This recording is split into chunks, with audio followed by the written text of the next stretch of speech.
I'm doing a little bit more of different content right now. So I'm doing like really morbidly, like not in the way where it shows anything bad, but it just talks about morbid stuff. And this one, if you're claustrophobic, right, I would suggest skipping this video, okay? Because this is a real story about a real person. I mean, I know Internet Historian did a video recently called The Cave. Maybe you guys would want me to react to that. And it's a similar thing, but I think this one is a little bit worse. Well, no, I don't know, actually. They're both quite equally as worse. But this is the Nutty Putty Incident. And I already know about this story, but I want to share it with you guys for those who don't know. And let's just jump in. So this is from A Fascinating Horror. Okay, I'm going to subscribe and like the video straight away, because I know it's going to be good. So guys, I'm being serious now. Strap on. At around 8 p.m. on the 24th of November 2009, John Edward Jones, an avid amateur caver, entered the Nutty Putty Caves just south of Salt Lake City in Utah. He was accompanied by a large group of family and friends.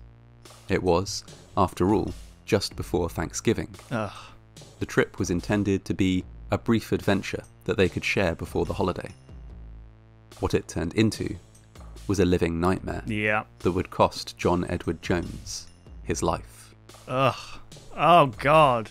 The Nutty Putty Caves were first discovered in 1960. Okay, firstly, can I just ask? I don't know if anyone who watches my videos, if they do this caving stuff. Well, firstly, I'd like to ask: are you mentally well? Like, is everything okay in your life for you to? Why do you do this? Why do you want to squeeze yourself through hellish tiny holes? Is it like the adrenaline rush of maybe you're going to die in there?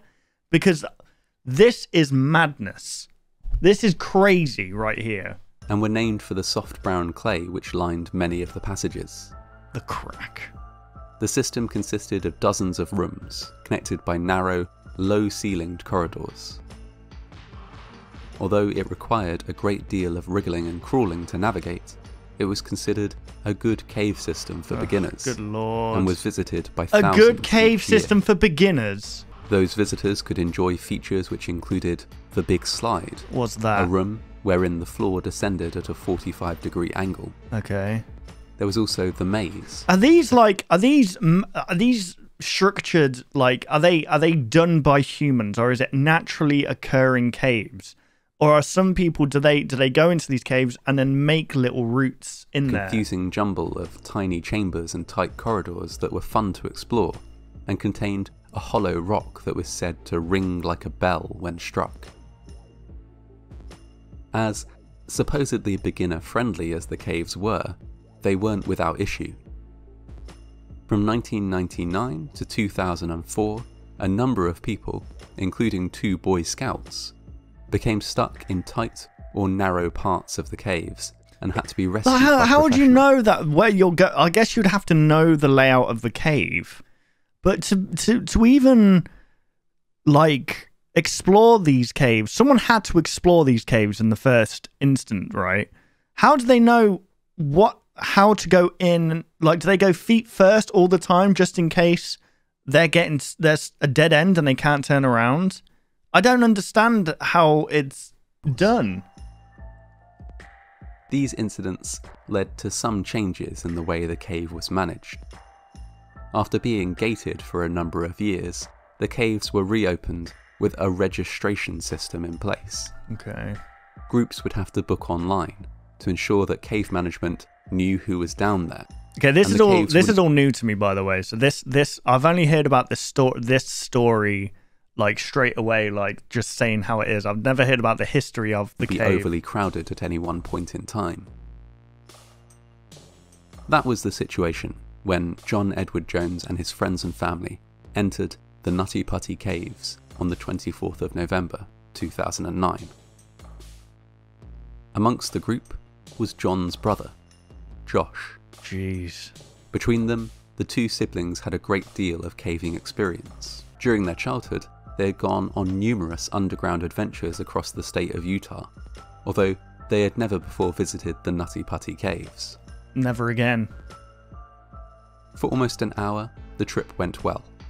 The group crawled, scrambled, and inched their way through the caverns, delighted by each new discovery.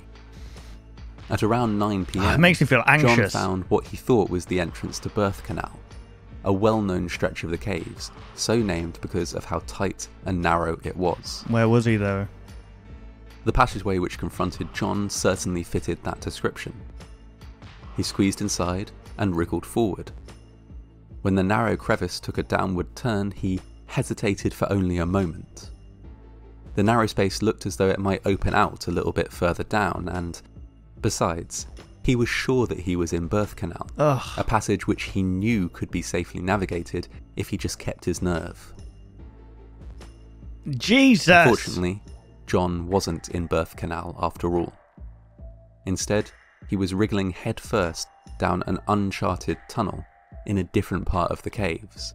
A tunnel that had never... I don't understand that. Why don't they put, like, notices on parts of these things where it's like, this is uncharted, you know, discover at your own risk or whatever. Been charted specifically because it was far too small. Oh, okay.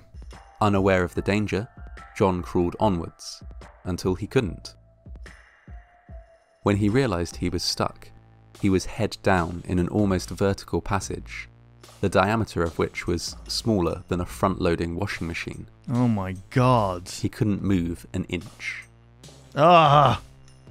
John's brother Josh was close behind him and soon realised something was wrong. When he learned that John was stuck, he first attempted to pull him out, but was able only to shift him a few inches. Realising that the situation was beyond them, Josh raced back out of the caves to fetch help, while another friend waited by John's side. Oh, this is horrible, man. Within hours, rescue teams were on site. They were faced with an intensely difficult operation. It was now midnight, and pitch black outside the caves as well as in. The place where John was stuck was incredibly narrow, meaning that however many resources were available, only one person could get close enough to access him at any one time. Oh man, that's so bad. John remained as calm as was possible under the circumstances.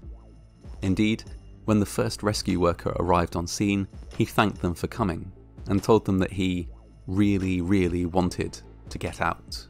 Making that happen would prove to be next. When he got stuck in a tiny unmapped tunnel deep, okay, John became trapped upside down with fluid pooling dangerously in his head and lungs. Oh my god! Rescue workers attempted to drill out the rock around John, but were able only to widen one small part of the passage by a few inches, even after hours of labour. Abandoning this idea, they rigged up a system of ropes and pulleys.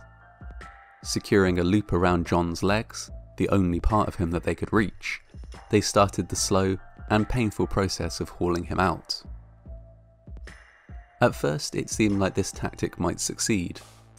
They were able to raise him a significant distance out of the vertical crevice in which he was stuck, although doing so caused John a great deal of pain.